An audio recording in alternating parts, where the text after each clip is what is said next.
एकीकडे शेतकरी राजा शेतात राबून मरतोय, त्याला हमी भाव मिळत नाही, खताचे दर गगनाला भिडलेत, घर कसं चालवायचं या काळजीत तो फाशी घेतोय. पण सरकारला कशाची चिंता आहे?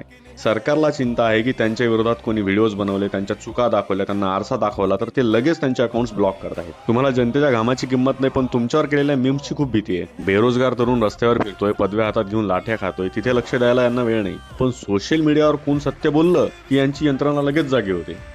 कलम 19 म्हणतं ना की अभिव्यक्ती स्वातंत्र्य आहे, पण आज जे फक्त श्रीमंताच्या आणि सत्ताधाऱ्यांच्या खिशात आहे. सामान्य माणसाने प्रश्न विचारले की तो देशद्रोही. ज्या सरकारला शेतकऱ्यांच्या आसवांपेक्षा स्वतःच्या इब्रतीची इज्जतीची जास्त काळजी आहे ना, अशा सरकारला काय म्हणावं?